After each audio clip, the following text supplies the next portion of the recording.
हाँ जी बेटा, ये अपना जिहड़ा हैगा 14 अक्तूबर का लैक्चर हैगा एग्जाम्पल नंबर 9 पेज नंबर 72 तो आपां हैगा स्टार्ट करते हैं कि एग्जाम्पल नंबर 9 च जिमें कि अपन क्या है आपां कर रहे हैं लॉजिक एंड क्वांटिफायर्स ऑपरेशंस आपां ने कीते सीगे conjunction disjunctions determine which of the following statements are true or false आपां नूं आह स्टेटमेंट्स दित्ते हुई हैं ਆਪਾਂ ਨੇ ਚੈੱਕ ਕਰਨੀ ਹੈ ਕਿ ਇਹ ਸਟੇਟਮੈਂਟਸ ਟਰੂ ਹੈ ਜਾਂ ਫੋਲਸ ਹੈਗੀਆਂ।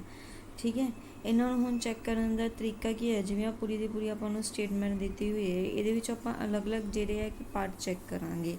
ਜਿਵੇਂ ਕਿ ਇਹਨਾਂ ਨੂੰ ਪਹਿਲਾਂ ਤੁਸੀਂ ਅਲੱਗ-ਅਲੱਗ ਸਟੇਟਮੈਂਟਸ ਬਣਾ ਲਓ। ਠੀਕ ਹੈ, ਅਲੱਗ-ਅਲੱਗ ਸਟੇਟਮੈਂਟਸ ਕਿਸ ਤਰ੍ਹਾਂ ਬਣਨਗੀਆਂ, ਜਿਵੇਂ ਕਿ ਪਹਿਲੀ ਸਟੇਟਮੈਂਟ ਤੁਹਾਡੇ ਕੋਲੇ ਬਣ ਗਈ, ਦੇਖੋ ਤੁਹਾਨੂੰ ਆਹ ਪੂਰੀ ਦੀ ਪੂਰੀ ਇੱਦਾਂ ਦਿੱਤੀ ਹੋਏਗੀ। ਠੀਕ, ਉਹਦੇ 'ਚ ਤੁਹਾਡੀ ਫਸਟ ਸਟੇਟਮੈਂਟ ਕੀ ਹੈ 6 ਲੈਸ ਦੈਨ 8। ਫਿਰ ਤੁਹਾਡੇ ਕੋਲੇ ਆ ਗਿਆ ਕੰਜੰਕਸ਼ਨ ਆ ਜਾਏਗੀ ਤੁਹਾਡੇ ਕੋਲੇ ਬਿਟਵੀਨ 8 ਲੈਸ ਦੈਨ 6। ਫਿਰ ਕੰਡੀਸ਼ਨ ਆ ਗਈ ਤੁਹਾਡੇ ਕੋਲੇ ਦੈਟ ਇਜ਼ 6 ਇਕੁਅਲ ਟੂ 8। ਕਿਹਦੇ ਨਾਲ ਤਿੰਨ ਸਟੇਟਮੈਂਟਸ, ਤਿੰਨ ਤਰ੍ਹਾਂ ਦੀਆਂ ਜਿਹੜੀਆਂ ਸਟੇਟਮੈਂਟਸ ਜਿਹੜੀਆਂ ਤੁਹਾਡੇ ਕੋਲੇ ਇੱਥੇ ਬਣ ਰਹੀਆਂ ਹੈਗੀਆਂ। ਜਿਵੇਂ ਕਿ ਤੁਸੀਂ ਸਭ ਤੋਂ ਪਹਿਲਾਂ ਲਿਖ ਲੈਤਾ P that is 6 less than 8, Q 8 less than 6, R 6 equal to 8। उस तो बाद जानी कि तुहाडे कोले किस तरह का रिलेशन बन गया है P conjunction Q by conditional R। Okay, ये तुहाडे कोले जिहड़ा हैगा साइंस उदों बाद तुहाडे कोले कंडीशनल ते बाई कंडीशनल दे पे सीगे वो लगा दिते। उस तो बाद हुण तुसीं चैक करना है कि ये स्टेटमेंट्स इन्हां चों किहड़ियां स्टेटमेंट्स ट्रू है ते किहड़ियां फॉल्स है। ਹੁਣ ਫਸਟ ਸਟੇਟਮੈਂਟ ਹੈ ਜਿਵੇਂ ਕਿ 6 ਲੈਸ ਦੈਨ 8, ਇਹ ਆਪਾਂ ਨੂੰ ਪਤਾ ਹੀ ਹੈ 6 ਲੈਸ ਦੈਨ 8 ਹੁੰਦਾ ਹੀ ਹੈਗਾ। First statement is true. ਠੀਕ ਹੈ, ਸੌਰੀ, ਫਸਟ ਸਟੇਟਮੈਂਟ ਜਿਹੜੀ ਹੈ ਉਹ ਆਪਾਂ ਨੂੰ ਪਤਾ ਲੱਗਦਾ ਹੀ ਹੈਗਾ ਕਿ ਲੈਸ ਦੈਨ ਟਰੂ ਹੁੰਦੀ ਹੈ। Second statement 8 is lace than 6 that is not possible ਹੈ ਨਾ, 8 ਤਾਂ ਬੜਾ ਹੁੰਦਾ 6 ਨਾਲੋਂ, ਇਸ ਕਰਕੇ that is false statement. Also is 6 equal to 8, no 6 8 ਦੇ ਇਕੁਅਲ ਨਹੀਂ ਹੁੰਦਾ, 6 ਅਲੱਗ ਟਰਮ ਹੈ, 8 ਅਲੱਗ ਹੈਗੇ, 8 6 ਤੋਂ ਬੜਾ ਹੁੰਦਾ ਹੈਗਾ। So R is also false statement. Clear. ਹੁਣ ਆਪਾਂ ਨੂੰ ਤਿੰਨੋਂ ਸਟੇਟਮੈਂਟਸ ਦੇ ਬਾਰੇ ਪਤਾ ਚੱਲ ਗਿਆ ਕਿ ਸਿਰਫ ਫਸਟ ਜਿਹੜੀ ਪੀ ਸਟੇਟਮੈਂਟ ਹੈ ਇਹ ਟਰੂ ਸਟੇਟਮੈਂਟ ਹੈ, ਬਾਕੀ ਦੀਆਂ ਦੋਨੋਂ ਸਟੇਟਮੈਂਟਸ ਆਪਣੇ ਕੋਲੇ ਕੀ ਹੈ ਫਾਲਸ ਸਟੇਟਮੈਂਟਸ ਹੈ। ਹੁਣ ਆਪਣੇ ਕੋਲੇ ਕੀ ਹੈ ਜਿਹੜਾ ਪਹਿਲਾ ਰਿਲੇਸ਼ਨ ਹੈ ਉਹ ਕੀ ਹੈਗਾ ਪੀ ਕੰਜੰਕਸ਼ਨ ਕਿਉ, ਇਹ ਆਪਾਂ ਨੇ ਕੱਢਣਾ ਹੈਗਾ। ਪੀ ਕੰਜੰਕਸ਼ਨ ਕਿਉ ਦੇ ਵਿੱਚ ਆਪਾਂ ਨੂੰ ਪਤਾ ਹੈਗਾ ਕੀ ਹੁੰਦਾ ਹੈਗਾ ਕਿ ਪੀ ਆਪਣੇ ਕੋਲੇ ਟਰੂ ਹੈ, ਕਿਉ ਫਾਲਸ ਹੈ। ਤੇ ਪੀ ਕੰਜੰਕਸ਼ਨ ਦੇ ਵਿੱਚ ਆਪਾਂ ਨੂੰ ਪਤਾ ਹੈਗਾ ਦੋਨੋਂ ਰਿਜ਼ਲਟ ਆਪਣੇ ਕੋਲੇ ਟਰੂ ਹੋਣੇ ਚਾਹੀਦੇ। ਜੇ ਇੱਕ ਵੀ ਫਾਲਸ ਆ ਗਿਆ ਤਾਂ ਰਿਜ਼ਲਟ ਆਪਣੇ ਕੋਲੇ ਕੀ ਆ ਜਾਂਦਾ ਫਾਲਸ ਆ ਜਾਂਦਾ। ਕਲੀਅਰ। ਹੁਣ ਜੇ ਕਿਉ ਫਾਲਸ ਹੈ ਤਾਂ ਇਟ ਮੀਨਸ ਕੰਜੰਕਸ਼ਨ ਕੀ ਹੋ ਗਈ ਆਪਣੇ ਕੋਲੇ ਫਾਲਸ ਹੋ ਗਈ। ਤੇ ਜਿਹੜਾ ਆਰ ਹੈ ਉਹ ਆਪਣੇ ਕੋਲੇ ਆਲਰੇਡੀ ਫਾਲਸ ਹੈ, ਤਾਂ ਮੀਨਸ ਕੀ ਹੋ ਗਿਆ ਬਾਈ ਕੰਡੀਸ਼ਨਲ ਜਦੋਂ ਆਪਾਂ ਨੇ ਅਪਲਾਈ ਕੀਤਾ ਗਾ ਤਾਂ ਮੀਨਸ ਕੀ ਹੋ ਗਿਆ R is false, P conjunction ਵੀ ਫਾਲਸ ਹੈ, ਇੱਧਰੋਂ ਆਪਣੇ ਕੋਲੇ ਕੰਜੰਕਸ਼ਨ ਇੱਧਰੋਂ ਆ ਵੀ ਫਾਲਸ ਸੀ, ਆਰ ਇਜ਼ ਆਲਸੋ ਫਾਲਸ। ਤਾਂ ਬਾਈ ਕੰਡੀਸ਼ਨਲ ਕੀ ਹੋ ਗਿਆ ਆਪਣੇ ਕੋਲੇ ਟਰੂ ਹੋ ਗਿਆ, ਕਿਉਂਕਿ ਬਾਈ ਕੰਡੀਸ਼ਨਲ ਕਦੋਂ ਟਰੂ ਹੁੰਦਾ ਆਪਣੇ ਕੋਲੇ ਜਾਂ ਤਾਂ ਦੋਨੋਂ ਰਿਜ਼ਲਟ ਟਰੂ ਹੋਣੇ ਚਾਹੀਦੇ ਹੈ ਜਾਂ ਦੋਨੋਂ ਫਾਲਸ ਹੋਣੇ ਚਾਹੀਦੇ ਹੈ, ਤਾਂ ਆਪਣੇ ਕੋਲੇ ਬਾਈ ਕੰਡੀਸ਼ਨਲ ਕੀ ਹੋ ਜਾਂਦਾ ਹੈ ਟਰੂ ਹੋ ਜਾਂਦਾ ਹੈਗਾ। ਜੇ ਇੱਕ ਟਰੂ ਇੱਕ ਫਾਲਸ ਹੁੰਦਾ ਤਾਂ ਰਿਜ਼ਲਟ ਆਪਣੇ ਕੋਲੇ ਬਾਈ ਕੰਡੀਸ਼ਨਲ ਦਾ ਫਾਲਸ ਹੋ ਜਾਂਦਾ ਹੈਗਾ। ਪਰ ਇਹਦੇ ਵਿੱਚ ਕਿ ਦੋਨੋਂ ਰਿਜ਼ਲਟ ਬੇਟਾ ਆਪਣੇ ਕੋਲੇ ਜਿਹੜੇ ਆ ਉਹ ਫਾਲਸ ਆ ਗਏ ਹੈ, ਤਾਂ it means biconditional result ਜਿਹੜਾ ਉਹ ਆਪਣੇ ਕੋਲੇ ਟਰੂ ਆ ਜਾਏਗਾ। ਤਾਂ ਇਟ ਮੀਨਸ ਕੀ ਹੋ ਗਿਆ ਟੋਟਲ ਜਿਹੜੀ ਆਪਾਂ ਨੂੰ ਆਹ ਸਟੇਟਮੈਂਟ ਗਿਵਨ ਹੈ ਇਹ ਕੀ ਆ ਗਈ ਆਪਣੇ ਕੋਲੇ ਟਰੂ ਸਟੇਟਮੈਂਟ ਆ ਗਈ। ਇਹਦੇ ਬਾਰੇ ਆਪਾਂ ਕੀ ਕਹਾਂਗੇ this statement is the true state. Clear ਬੇਟਾ। ਇਹ ਇਸ ਤਰ੍ਹਾਂ ਆਪਾਂ ਨੇ ਜਿਹੜੇ ਹੈਗੇ ਰਿਜ਼ਲਟਸ ਕੱਢਣੇ ਆ ਇਹਨਾਂ ਦੇ ਬਾਰੇ। ਹੁਣ ਜਿਵੇਂ ਕਿ ਅਗਲੀ ਸਟੇਟਮੈਂਟ ਦਿੱਤੀ ਹੈ ਤੁਸੀਂ ਇਹਨੂੰ ਵੀ ਇਸੇ ਤਰ੍ਹਾਂ ਹੀ ਚੈੱਕ ਕਰੋਗੇ। ਪਹਿਲਾਂ ਤਾਂ ਤੁਸੀਂ ਇਹਦੇ ਵਿੱਚ ਕੀ ਅਲੱਗ-ਅਲੱਗ ਸਟੇਟਮੈਂਟਸ ਬਣਾ ਲੈਣੀ ਆ ਉਵੇਂ R subset of Q, Q is subset of R and Q is equal to R. ਤਿੰਨ ਸਟੇਟਮੈਂਟਸ ਤੁਹਾਡੀਆਂ ਬਣ ਗਈਆਂ, ਤਿੰਨਾਂ ਨੂੰ ਚੈੱਕ ਕਰ ਲਓਗੇ ਕਿ ਇਹ ਟਰੂ ਹੈ ਜਾਂ ਫਾਲਸ ਹੈ। ਕਲੀਅਰ। ਹੁਣ ਕੀ ਹੈ ਸਿੰਬਲਸ ਆਪਾਂ ਨੂੰ ਦਿੱਤੇ ਹੋਏਗੇ ਪੀ ਤੇ ਕਿਊ ਤੇ ਆਰ ਆਪਾਂ ਨੇ ਤਿੰਨੋਂ ਜਿਹੜੇ ਲਿਖ ਲਏ। ਤੇ ਉਸ ਤੋਂ ਬਾਅਦ ਵਿੱਚ ਆਪਾਂ ਨੂੰ ਦਿੱਤੇ ਐਰੋਜ਼। ਐਰੋਜ਼ ਦਾ ਮਤਲਬ ਕਿ ਕੰਡੀਸ਼ਨਸ ਆਪਾਂ ਨੂੰ ਦਿੱਤੀਆਂ ਹੋਈਆਂ ਹੈਗੀਆਂ। ਓਕੇ, ਕੰਡੀਸ਼ਨਸ ਦਿੱਤੀਆਂ ਹੋਈਆਂ। ਹੁਣ ਆਰ ਕੀ ਹੁੰਦਾ ਹੈ आर ते क्यू जिहड़ा बेटा ये तुसीं ध्यान रखना है कि आर ते क्यू कादे कादे सैट हुंदे आ। R is the set of real numbers and Q is the set of rational numbers, है ना। आर जिहड़ा हुंदा है वो कादा सैट हुंदा है, सैट ऑफ रियल नंबर्स, है ना। रियल नंबर्स लिखते हैं आपां, ते क्यू जिहड़ा हुंदा वो सैट ऑफ रैशनल नंबर्स हुंदा है। Q is the set of rational numbers. हुण तुहानूं पता है कि रैशनल नंबर्स ज़्यादा होंदे है कि रियल नंबर्स ज़्यादा होंदे हैगे, है ना। तो मीनस की हो गया गा कि फस्ट जी स्टेटमेंट है वो अपनी की हैगी, वो अपनी फाल्स है, क्योंकि रियल नंबर्स ज़्यादा होंदे, रैशनल नंबर्स घट होंदे हैगे। तो मीनस की हो गया Q is the subset of R, this is the true statement, but R is the subset of Q, this is the false statement. ठीक है, रियल नंबर्स ਜਿਹੜੇ ਹੁੰਦੇ ਉਹ ਰੈਸ਼ਨਲ ਨੰਬਰਸ ਦੇ सबसेट नहीं ਹੁੰਦੇ ਹੈਗੇ, ਓਕੇ। ਬਟ ਰੈਸ਼ਨਲ ਨੰਬਰਸ ਜਿਹੜੇ ਹੁੰਦੇ ਉਹ ਰੀਅਲ ਨੰਬਰਸ ਦੇ सबसेट ਹੁੰਦੇ ਹੈ, ਤਾਂ ਇਸ ਕਰਕੇ ਕਿਊ ਟਰੂ ਹੋ ਗਿਆ, ਪੀ ਜਿਹੜਾ ਉਹ ਆਪਣੇ ਕੋਲੇ ਫਾਲਸ ਸਟੇਟਮੈਂਟ। ਉਸ ਤੋਂ ਬਾਅਦ ਇਹ ਕਹਿੰਦੇ ਕਿ ਰੈਸ਼ਨਲ ਨੰਬਰਸ ਰੀਅਲ ਨੰਬਰਸ ਦੇ ਇਕੁਅਲ ਹੋ ਜਾਣਗੇ, ਨੋ, ਇਕੁਅਲ ਤਾਂ ਹੋ ਹੀ ਨਹੀਂ ਸਕਦੇ ਹੈਗੇ ਕਿ, so this is also the false statement.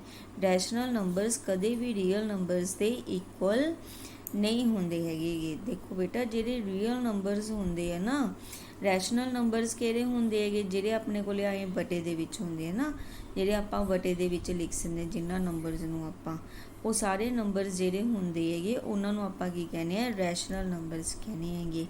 Real numbers जिहड़े होंदे हैगे वो अदों ज़्यादा होंदे हैगे। रियल नंबर्स सारे ही ये सारे नंबर्स इन्हां नूं आपां रियल नंबर्स भी कह दिंदे हैगे, ते रैशनल नंबर्स जिहड़े होंदे आ उन्हां नूं आपां रियल नंबर्स भी उहदे विच ही आ जांदे हैगे, ओके। तां इट मीनस रियल नंबर्स की जिहड़ी काउंटिंग हुंदी आ वो रैशनल नंबर्स तो ज़्यादा हुंदी हैगी। सो नैक्सट जिहड़ी हैगी आ, हुण आपां ने की कहा गा कि P is a false, Q is true, R is false. First अपने को है P conditional Q. P conditional Q आपां नूं की कहंदा है, आपां नूं पता है कंडीशन दे विच की हुंदा है, जे first statement true second false होवे तां रिजल्ट जिहड़ा है अपने कोले फाल्स हुंदा है, बाकी सारियां condition they which result true हुंदा है। क्लीयर। तो हुण इहदे विच पहली स्टेटमेंट फाल्स है ते दूसरी अपने कोले की हैगी ट्रू हैगी, तो इट मीनस रिजल्ट की पहली जी फाल्स है दूजी ट्रू है, तो इट मीनस रिजल्ट की आ जाएगा, इत्थे बेटा क्यू पाना सी, इन्होंने गलती नाल आर पा दिता। पी कंडीशनल क्यू की हो जाएगा अपने कोले ट्रू आ जाएगा, क्योंकि पहली फाल्स है दूजी ट्रू है, तो रिजल्ट इज़ ट्रू। तो हुण इहदी वैल्यू की आ गई अपने कोले ट्रू आ गई, आर इज़ फाल्स, है ना। जे पहली ट्रू हो जाए दूजी फाल्स हो तो कंडीशन दे की हो जाती है, फाल्स हो जाती है। हुण इहदे विच मीनस पहली ट्रू है दूजी फाल्स है, तो यह की आ गई फाल्स, तो it मीनस given statement is the false statement. बेटा इस तरह जिहड़ियां हैगियां ये तुहानूं इन्हां बारे पता होना चाहिए, फिर ही तुसीं कढ सकदे हो। उस तो बाद अपने कोले आ गया √2 इज़, अपने कोले की आह टर्म्स आ गए, इन्हां नूं फिर तुसीं चेक करना है कि अलग अलग स्टेटमेंट्स बना लो। पी लिख लो √2 इज़ रैशनल नंबर, क्यू लिख लो तुसी 2 इज़ इरैशनल नंबर, तो आर थर्ड स्टेटमेंट जी है 1 = 0, ठीक है। तो P disjunction Q conditional R G है ये तुहाडे कोले बन जाणगियां। तो जी फस्ट स्टेटमेंट है वो की है तुहाडी फाल्स स्टेटमेंट है, क्योंकि √2 is not a rational number, this is the irrational number, okay. √2 की हुंदा अपने कोले इरैशनल नंबर हुंदा, बेटा तुसी छोटियां क्लासां च पढ़ के आए हो। And 2 is not an irrational number, ठीक है, ये रियल नंबर है, ठीक है, ये भी फाल्स स्टेटमेंट हैगी। And 1 is not equal to 0, sorry 1 = 0 थोड़ी हुंदा है इदां, तो ये भी फाल्स स्टेटमेंट होगी। तीनों ही स्टेटमेंट्स जिहड़ियां वो अपने को लेके फाल्स स्टेटमेंट है। उस तो बाद आपां ने की करना है पी डिसजंक्शन क्यू। P ਪੀ ਡਿਸਜੰਕਸ਼ਨ ਕਿਉਂ ਕੀ ਕਹਿੰਦਾ, ਜੇ ਦੋਨੋਂ ਸਟੇਟਮੈਂਟ ਫਾਲਸ ਹੈ ਤਾਂ ਰਿਜ਼ਲਟ ਆਪਣੇ ਕੋਲੇ ਕੀ ਆਊਗਾ, ਫਾਲਸ ਆਊਗਾ, ਤਾਂ ਡਿਸਜੰਕਸ਼ਨ ਵੀ ਆਪਣੇ ਕੋਲੇ ਫਾਲਸ ਹੋ ਗਿਆਗਾ। ਕਲੀਅਰ। ਹੁਣ ਡਿਸਜੰਕਸ਼ਨ ਵੀ ਫਾਲਸ ਹੈ, ਆਰ ਵੀ ਫਾਲਸ ਹੈ, ਤਾਂ ਕੰਡੀਸ਼ਨ ਕੀ ਕਹਿੰਦੀ ਹੈ, ਜੇ ਦੋਨੋਂ ਫਾਲਸ ਹੈ ਤਾਂ ਰਿਜ਼ਲਟ ਇਜ਼ ਟਰੂ। ਤਾਂ ਇਟ ਮੀਨਸ ਸਾਡਾ ਜਿਹੜਾ ਰਿਜ਼ਲਟ ਹੈ ਉਹ ਆਪਣੇ ਕੋਲੇ ਕੀ ਆ ਜਾਏਗਾ, ਸਟੇਟਮੈਂਟ ਉਹ ਆਪਣੇ ਕੋਲੇ ਟਰੂ ਆ ਜਾਏਗੀ। ਓਕੇ ਬੇਟਾ, ਇਸ ਤਰ੍ਹਾਂ ਜਿਹੜੀਆਂ ਹੈਗੀਆਂ ਆਪਾਂ ਨੇ ਸਾਰੀਆਂ ਸਟੇਟਮੈਂਟਸ ਨੂੰ ਚੈੱਕ ਕਰਨਾ ਹੈਗਾ। ਉਸ ਤੋਂ ਬਾਅਦ ਆਪਣੇ ਕੋਲੇ ਕੀ ਬੇਟਾ, ਜਿਵੇਂ ਕਿ ਆਪਾਂ ਨੂੰ ਸਟੇਟਮੈਂਟਸ ਗਿਵਨ ਹੈ, ਆਪਾਂ ਇਹਨਾਂ ਦੇ ਕੀ ਬਣਾਉਣੇ ਆ, ਟਰੁੱਥ ਟੇਬਲ ਬਣਾਉਣੇ। ਹੁਣ ਜਿਵੇਂ ਆਹ ਸਟੇਟਮੈਂਟ ਤੁਹਾਨੂੰ ਗਿਵਨ ਹੈ, ਤੁਸੀਂ ਇਹਦਾ ਕੀ ਕਰਨਾ ਹੈਗਾ, ਟਰੁੱਥ ਟੇਬਲ ਬਣਾਉਣਾ ਹੈ। ਮੈਂ ਤੁਹਾਨੂੰ ਪਿੱਛੇ ਵੀ ਕਈ ਵਾਰੀ ਸਮਝਾ ਚੁੱਕੀ ਹਾਂ ਕਿ ਟਰੁੱਥ ਟੇਬਲ ਕਿਵੇਂ ਬਣਾਉਣਾ। ਦੇਖੋ ਪੀ ਕਿਊ ਆਰ, ਤੁਹਾਨੂੰ 3 ਸਟੇਟਮੈਂਟਸ ਗਿਵਨ ਹੈ, ਤਾਂ ਤੁਸੀਂ ਕੀ ਕਰਨਾ ਹੈਗਾ, ਜੇ 3 ਸਟੇਟਮੈਂਟ ਗਿਵਨ ਹੈ ਤਾਂ 8 ਰੋਜ਼ ਬਣਨਗੀਆਂ ਤੁਹਾਡੀਆਂ। ਕਲੀਅਰ। ਤੇ ਰੋਜ਼ ਲਿਖਣੀਆਂ ਮੈਂ ਤੁਹਾਨੂੰ ਬਾਰ-ਬਾਰ ਦੱਸ ਚੁੱਕੀ ਹਾਂ ਕਿ ਪੀ ਦੀਆਂ ਆਉਣਗੀਆਂ 2 ਟਰੂ 2 ਫਾਲਸ, 2 ਟਰੂ 2 ਫਾਲਸ। ਕਿਊ ਦੇ ਵਿੱਚ ਟਰੂ ਫਾਲਸ, ਆਰ ਦੇ ਵਿੱਚ 4 ਟਰੂ ਤੇ 4 ਫਾਲਸ ਆ ਜਾਣਗੇ। ਠੀਕ ਹੈ, ਇਹ ਲਿਖਣ ਦਾ ਤਰੀਕਾ ਤੁਹਾਡਾ ਸੇਮ ਰਹੇਗਾ। ਉਸ ਤੋਂ ਬਾਅਦ ਜਿਵੇਂ ਜਿਵੇਂ ਤੁਹਾਨੂੰ ਸਟੇਟਮੈਂਟ 'ਚ ਜੋ ਕੁਝ ਦਿੱਤਾ ਤੁਸੀਂ ਉਹੀ ਕੁਝ ਬਣਾਉਣਾ ਹੈ। ਜਿਵੇਂ ਸਭ ਤੋਂ ਪਹਿਲਾਂ ਕੀ ਹੁੰਦਾ ਹੈਗਾ, ਤੁਸੀਂ ਡਿਸਜੰਕਸ਼ਨ, ਕੰਜੰਕਸ਼ਨ ਤੇ ਨੈਗੇਸ਼ਨ, ਪਹਿਲਾਂ ਤੁਸੀਂ 3 ਫੰਕਸ਼ਨ ਬਣਾਉਣੇ ਆ ਜੇ ਤੁਹਾਨੂੰ ਸਟੇਟਮੈਂਟ ਦੇ ਵਿੱਚ ਹੈਗੇ। ਤਾਂ ਪਹਿਲਾਂ ਜਿਵੇਂ ਕਿ ਆਹ ਤੁਹਾਨੂੰ ਡਿਸਜੰਕਸ਼ਨ ਦਿੱਤਾ ਹੋਇਆ ਕਿਊ ਡਿਸਜੰਕਸ਼ਨ ਆਰ, ਤਾਂ ਇਹ ਬਣਾ ਲਿਆ ਤੁਸੀਂ। ਡਿਸਜੰਕਸ਼ਨ ਬਣਾਉਣਾ ਆਉਂਦਾ ਬੇਟਾ, ਰੂਲਸ ਤੁਹਾਡੇ ਸੇਮ ਰਹਿਣਗੇ ਪਿੱਛੇ, ਤੁਸੀਂ ਉਸੇ ਤਰ੍ਹਾਂ ਇਹਨਾਂ ਨੂੰ ਯਾਦ ਕਰਕੇ ਬਣਾ ਲੈਣਾ ਹੈ। ਫਿਰ ਇੱਕ ਨੈਗੇਸ਼ਨ ਦਿੱਤਾ ਹੋਇਆ, ਆ ਨੈਗੇਸ਼ਨ ਦਾ ਫਾਰਮੂਲਾ। ਉਸ ਤੋਂ ਬਾਅਦ ਤੁਹਾਡੀਆਂ ਕੰਡੀਸ਼ਨ ਤੇ ਬਾਈ ਕੰਡੀਸ਼ਨਸ ਆ ਜਾਂਦੀਆਂ। ਠੀਕ ਹੈ, ਆਹ ਕੀ ਕੀਤਾ ਆਪਾਂ ਨੇ, ਕੰਡੀਸ਼ਨ ਅਪਲਾਈ ਕਰ ਦਿੱਤੀ ਪੀ ਤੇ ਕਿਊ ਡਿਸਜੰਕਸ਼ਨ ਆਰ ਦੇ ਉੱਤੇ ਆਪਾਂ ਨੇ ਕੰਡੀਸ਼ਨ ਅਪਲਾਈ ਕਰ ਦਿੱਤੀ। ਉਸ ਤੋਂ ਬਾਅਦ ਇਹਨਾਂ ਦੋਨਾਂ ਤੇ ਬਾਈ ਕੰਡੀਸ਼ਨ ਅਪਲਾਈ ਕਰ ਦਿੱਤੀ। ਤੇ ਉਸ ਤੋਂ ਬਾਅਦ ਜਿਹੜੇ ਆ 2 ਰਿਜ਼ਲਟ ਬਣੇ, ਇਹਨਾਂ ਦੇ ਵਿੱਚ ਆਪਾਂ ਨੇ ਕੰਜੰਕਸ਼ਨ ਜਿਹੜੀ ਹੈਗੀ ਉਹ ਅਪਲਾਈ ਕਰ ਦਿੱਤੀ। ਇਹ ਤੁਹਾਡੇ ਕੋਲੇ ਕੀ ਆ ਜਾਏਗਾ, ਰਿਜ਼ਲਟ ਆਏਗਾ। ਇਸ ਤਰ੍ਹਾਂ ਤੁਸੀਂ ਟਰੁੱਥ ਟੇਬਲ ਜਿਹੜੀ ਆ ਬਣਾਉਣੇ। ਉਸ ਤੋਂ ਬਾਅਦ ਜਿਵੇਂ ਅਗਲੀ ਐਗਜ਼ਾਮਪਲ ਹੈ, ਇਹਦੇ ਵਿੱਚ 2 ਹੀ ਦੇਖੋ ਆਪਣੇ ਕੋਲੇ ਰੋਜ਼ ਹੈ, 2 ਰੋਜ਼ ਹੈ ਤਾਂ ਆਪਾਂ ਨੇ 2 ਸਟੇਟਮੈਂਟਸ ਹੈ ਤਾਂ ਆਪਣੇ ਕੋਲੇ 4 ਰੋਜ਼ ਬਣਨਗੀਆਂ। ਠੀਕ ਹੈ, ਤੇ ਰਿਜ਼ਲਟ ਆਪਾਂ ਨੇ ਟਰੁੱਥ ਟੇਬਲ ਉਵੇਂ ਹੀ ਬਣਾਉਣਾ। ਦੇਖ ਲਓ, ਤੁਹਾਨੂੰ ਪਹਿਲਾਂ ਤੁਸੀਂ ਦੇਖੋ ਨੈਗੇਸ਼ਨਸ ਚਾਹੀਦੇ, ਦੋਨਾਂ ਦੇ ਆਪਾਂ ਨੇ ਨੈਗੇਸ਼ਨਸ ਲਿਖ ਲਿੱਤੇ। ਠੀਕ ਹੈ, ਉਸ ਤੋਂ ਬਾਅਦ ਤੁਸੀਂ ਕੀ ਕਰੋ, ਇਹਨਾਂ ਦਾ ਆਹ ਜਿਹੜੇ ਹੈਗੇ ਕੰਜੰਕਸ਼ਨਸ ਬਣਾ ਲਓ। ਪੀ ਤੇ ਕਿਊ ਦਾ ਕੰਜੰਕਸ਼ਨ ਬਣਾ ਲਿਆ, ਦੋਨਾਂ ਦੇ ਨੈਗੇਸ਼ਨਸ ਦਾ ਕੰਜੰਕਸ਼ਨ ਬਣਾ ਲਿਆ, ਦੋਨਾਂ ਦਾ ਡਿਸਜੰਕਸ਼ਨ ਕੱਢ ਲਓ। ਠੀਕ ਹੈ, ਡਿਸਜੰਕਸ਼ਨ ਕੱਢ ਲਓਗੇ ਤੇ ਲੈਫਟ ਹੈਂਡ ਸਾਈਡ ਤੇ ਕੀ ਹੈ, ਬਾਈ ਕੰਡੀਸ਼ਨ, ਬਾਈ ਪੀ ਤੇ ਕਿਊ ਦੀ ਤੁਸੀਂ ਬਾਈ ਕੰਡੀਸ਼ਨ ਕਰ ਲਓ, ਰਿਜ਼ਲਟ ਕੀ ਹੈ, ਇਕੁਅਲ ਆ ਜਾਏਗਾ। ਇਸ ਤਰ੍ਹਾਂ ਤੁਸੀਂ ਇਹ ਜਿਹੜੇ ਰਿਜ਼ਲਟਸ ਹੈ ਸਾਰੇ ਹੀ ਬੇਟਾ ਜਿੰਨੀਆਂ ਵੀ ਇਹ ਐਗਜ਼ਾਮਪਲਸ ਹੈ 12 13, ਇਹ ਸਾਰੀਆਂ ਐਗਜ਼ਾਮਪਲਸ ਦੇ ਵਿੱਚ ਤੁਸੀਂ ਟਰੁੱਥ ਟੇਬਲ ਇਸੇ ਤਰ੍ਹਾਂ ਹੀ ਬਣਾਉਣੇ ਆ ਬੇਟਾ। ਤੁਸੀਂ ਇਹਨਾਂ ਨੂੰ ਖੁਦ ਸੋਲਵ ਕਰਕੇ ਦੇਖਣਾ ਹੈ, ਤਾਂ ਤੁਹਾਨੂੰ ਇਹ ਜ਼ਿਆਦਾ ਚੰਗੀ ਤਰ੍ਹਾਂ ਜਿਹੜੀਆਂ ਹੈਗੀਆਂ ਸਮਝ ਆਉਣਗੀਆਂ ਐਗਜ਼ਾਮਪਲ। ਕਲੀਅਰ ਬੇਟਾ, ਕਿਉਂਕਿ ਜੇ ਤੁਸੀਂ ਇੱਥੋਂ ਪੜ੍ਹੋਗੇ ਤਾਂ ਤੁਹਾਨੂੰ ਬਹੁਤ ਈਜ਼ੀ ਲੱਗਣਗੀਆਂ, ਤਾਂ ਤੁਹਾਨੂੰ ਆਏ ਹੀ ਲੱਗੇਗਾ ਕਿ ਇਹ ਤਾਂ ਈਜ਼ੀਲੀ ਜਿਹੜੀਆਂ ਹੈਗੀਆਂ ਸੋਲਵ ਹੋ ਜਾਣਗੀਆਂ, ਕੋਈ ਪ੍ਰੋਬਲਮ ਨਹੀਂ ਆਏਗੀ। ਪਰ ਤੁਸੀਂ ਇਹਨਾਂ ਨੂੰ ਤੁਸੀਂ ਖੁਦ ਸੋਲਵ ਕਰਕੇ ਦੇਖਿਓ, ਖੁਦ ਕਾਪੀ ਤੇ ਟਰੁੱਥ ਟੇਬਲ ਇਹਨਾਂ ਦੇ ਬਣਾ ਕੇ ਦੇਖੋਗੇ ਤਾਂ ਤੁਹਾਡੀ ਪ੍ਰੈਕਟਿਸ ਚੰਗੀ ਹੋ ਜਾਏ। ਹੁਣ ਜਿਵੇਂ 18th ਐਗਜ਼ਾਮਪਲ ਹੈ, ਇਹਦੇ ਵਿੱਚ ਤੁਸੀਂ ਕਰਨਾ write down the contrapositive of P conditional negation ਕਿਉਂ, ਇਹਦਾ ਤੁਸੀਂ ਕਰਨਾ ਕੰਟਰਾਪੋਜ਼ਿਟਿਵ ਲਿਖਣਾ ਹੈ। ਹੁਣ ਕੰਟਰਾਪੋਜ਼ਿਟਿਵ ਤੁਹਾਨੂੰ ਪਤਾ ਹੈ ਕਿਸ ਤਰ੍ਹਾਂ ਲਿਖਣਾ ਹੁੰਦਾ ਹੈਗਾ। ਕੰਟਰਾਪੋਜ਼ਿਟਿਵ 'ਚ ਕੀ ਕਰਦੇ ਹੁੰਦੇ ਆ, ਆਪਾਂ ਨੈਗੇਸ਼ਨ ਲੈਂਦੇ ਆ ਤੇ ਇੱਕ ਇਹਨਾਂ ਨੂੰ ਇੰਟਰਚੇਂਜ ਕਰ ਦਿੰਦੇ ਆ। ਦੋਨਾਂ ਦਾ ਨੈਗੇਸ਼ਨ ਲੈ ਕੇ ਆਪਾਂ ਇੰਟਰਚੇਂਜ ਕਰ ਦਿੰਦੇ ਆ, ਦੋਨੋਂ ਦਾ ਨੈਗੇਸ਼ਨ ਕਰਕੇ ਕਿਊ ਅੱਗੇ ਆ ਗਿਆ, ਪੀ ਪਿੱਛੇ ਚਲਾ ਗਿਆ। ਕਲੀਅਰ, ਨੈਗੇਸ਼ਨ ਮਤਲਬ ਪੋਜ਼ਿਟਿਵ ਹੋ ਜਾਂਦਾ, ਕਿਊ ਆ ਜਾਏਗਾ ਤਾਂ ਨੈਗੇਸ਼ਨ ਅਪਰੋਚਸ ਵੀ ਈਜ਼ੀ ਹੈ, ਇਹ ਵੀ ਈਜ਼ੀਲੀ ਤੁਸੀਂ ਕਰ ਸਕਦੇ। ਕਨਵਰਸ ਤੇ ਇੱਕ ਇਨਵਰਸ ਆਪਾਂ ਕੀਤਾ ਸੀ। ਕਨਵਰਸ ਦੇ ਵਿੱਚ ਆਪਣੇ ਕੋਲੇ ਕੀ ਹੁੰਦਾ ਹੈਗਾ, ਆਪਾਂ ਨੇ ਉਲਟਾ ਕਰਕੇ ਲਿਖਣਾ ਹੁੰਦਾ ਹੈ, ਤਾਂ ਈਜ਼ੀ ਹੋਈ ਆਪਣੇ ਕੋਲੇ ਜਸਟ ਇੰਟਰਚੇਂਜ ਕਰਨਾ ਹੈਗਾ, ਨੈਗੇਸ਼ਨ ਕਿਊ ਅੱਗੇ ਆ ਗਿਆ, ਪੀ ਪਿੱਛੇ ਚਲਾ ਗਿਆ। ਕੰਟਰਾਪੋਜ਼ਿਟਿਵ ਦੇ ਵਿੱਚ ਆਪਾਂ ਨੇ ਕੀ ਕਰਨਾ ਹੁੰਦਾ ਹੈਗਾ, ਨੈਗੇਸ਼ਨ ਲੈ ਕੇ ਇੰਟਰਚੇਂਜ ਕਰਨਾ ਹੁੰਦਾ ਹੈਗਾ। ਹੁਣ ਇਹਦੇ ਵਿੱਚ ਲਿਖਿਆ ਕਿ ਕੰਟਰਾਪੋਜ਼ਿਟਿਵ of converse of this one, ਪਹਿਲਾਂ ਇਹਦਾ ਕਨਵਰਸ ਲਓਗੇ ਫਿਰ ਉਹਦਾ ਤੁਸੀਂ ਕੰਟਰਾਪੋਜ਼ਿਟਿਵ ਲੈਣਾ। ਤਾਂ ਮੀਨਸ ਪਹਿਲਾਂ ਇਹਦਾ ਕਨਵਰਸ ਲੱਤਾ ਤੁਸੀਂ, ਆ ਗਿਆ ਤੁਹਾਡੇ ਕੋਲੇ, ਹੁਣ ਇਹਦਾ ਕੰਟਰਾਪੋਜ਼ਿਟਿਵ ਲੈਣਾ ਤਾਂ ਇਹਨਾਂ ਦਾ ਨੈਗੇਸ਼ਨ ਨੂੰ ਲੈ ਕੇ ਇੰਟਰਚੇਂਜ ਕਰਨਾ ਤਾਂ ਤੁਹਾਡੇ ਕੋਲੇ ਆ ਜਾਏਗਾ। उस तो बाद inverse of converse of this one, पहला तुसी इहदा कन्वर्स लओगे तां इंटरचेंज कर दोगे, फिर इनवर्स वास्ते तुसी की करना है नगेशन लगा दोगे। ओके बेटा, ईजी है, तुहाडा ये हो जाएगा। ट्रुथ टेबल बना देना तुसी इन्हां दे। उस तो बाद जिमें कि तुहाडी आह 21st एग्जाम्पल है, 21st एग्जाम्पल इहदे नाल दियां कुछ एग्जाम्पल्स हैगियां, ये भी तुसी देख लो। जिमें कि state the converse and contrapositive of the implication, इस च भी तुसी कन्वर्स ते कॉन्ट्रापोजिटिव बनाना है। तुहानूं एक आह स्टेटमेंट दित्ती हुई है कि if it snows tonight then I will stay at home. ठीक है, ਉਹਦੇ ਵਿੱਚ ਤੁਹਾਨੂੰ ਪੀ ਤੇ ਕਿਊ ਦਿੱਤੇ ਹੋਏ ਸੀ, ਉਹਦਾ ਕਨਵਰਸ ਤੇ ਕੰਟਰਾਪੋਜ਼ਿਟਿਵ ਬਣਾਉਣਾ ਸੀ। ਇਸ 'ਚ ਤੁਹਾਨੂੰ ਪੂਰੀ ਸਟੇਟਮੈਂਟ ਦਿੱਤੀ ਹੋਈ ਹੈ, ਉਹਦਾ ਤੁਸੀਂ ਕਨਵਰਸ ਤੇ ਕੰਟਰਾਪੋਜ਼ਿਟਿਵ ਲਿਖਣਾ ਹੈਗਾ।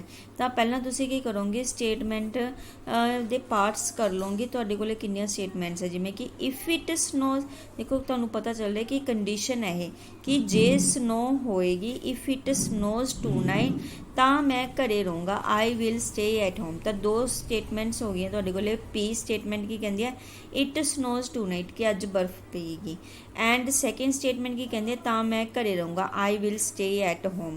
तो कंडीशन की आ गई कि पी अप्रोचेस क्या हो कि पी की कहती है कि जे स्नो होगी तो मैं घरे रहूँगा। ओके, पी कंडीशन लगा रही है क्यू के उत्ते। तो कन्वर्स पार्ट की होंदा आपां नूं पता, कन्वर्स की करते हैं आपां दोनों नूं इंटरचेंज कर देंगे, क्यू अगे आ जांदा पिछे चला, पी पिछे चला जाता है। तो जदों आपां इन्हां नूं इंटरचेंज करांगे, इंटरचेंज करके की बन जाएगा फिर आई विल स्टे एट होम कि मैं घर, if I stay at home. हुण इफ़ अगे, क्योंकि इफ़ तो अगे रहेगा, दैन पिछे रहेगा, वो इफ़ ते दैन च कोई चेंज नहीं रहेगा। स्टेटमेंट्स चेंज करांगे आपां, इफ़ ते दैन तो उत्थे ही रहणगे कि if I stay at home then it snows tonight, जे मैं घरे रहूँगा तो अज बर्फ पऊगी। ठीक है, कॉन्ट्रापोजिटिव की हुंदा है, कॉन्ट्रापोजिटिव दे विच आपां नगेशन लैके इंटरचेंज करना हुंदा है। नाल की है तुसी नोट लगा देना है, स्टेटमेंट यही रहेगी, इहदे विच तुसी नोट ऐड कर दो कि if I do not stay at home then it not will not snow tonight. Clear बेटा, इस तरह दोनों दे नाल की है आपां ने नोट है जिहड़ा ओह लगा दिता। क्लीयर, इस तरह अगली च भी तुसी कन्वर्स ते कॉन्ट्रापोजिटिव लिखना। स्टेटमेंट तुहानूं गिवन है if today is Thursday then I have a rest today. जे टूडे की है थर्सडे है तो मेरी रेस्ट है। पहला तो स्टेटमेंट्स लिख लो, पी कि today is Thursday, second Q की है आई हैव अ रेस्ट टूडे। ठीक है, आई have a rest today Q है। कन्वर्स बनाना है तो इंटरचेंज कर दो, क्यू की जगह ते पी लिख दो। तो if I have a rest today then today is Thursday. ठीक है, चेंज हो गया। तो नगेशन कॉन्ट्रापोजिटिव च आपां नगेशन भी लगाना, दोनों दे नाल नोट लगा दो। If I have not rest today, if I have not rest to do not have rest today then today is not Thursday. Clear, बहुत ईजी है बेटा, इन डरना नहीं है। स्टेटमेंट्स की है, स्टेटमेंट वाले सवाल किस तरह लिखना, बहुत ईजी है। इस तरह तुहाडी जिहड़ी हैगी है ये बाकी दे एग्जाम्पल्स भी तुसी बेटा कर लेना। तो सैकेंड ये एक्सरसाइज जिहड़ी हैगी है तुहाडी इहदे नाल कंप्लीट हो जाएगी। इहदे सम्स तुसी कढ के देख सकते होंगे। ट्रुथ टेबल तुसी बेटा खुद बना के देखने, कापी ते ट्राई करने, तुहाडी प्रैक्टिस हो जाएगी, ताइयों तुसी इहनूं पेपर चो सॉल्व करना। नैक्सट लैक्चर च आपां नवां टॉपिक स्टार्ट करांगे, आर्गूमेंट। ओके बेटा, थैंक यू।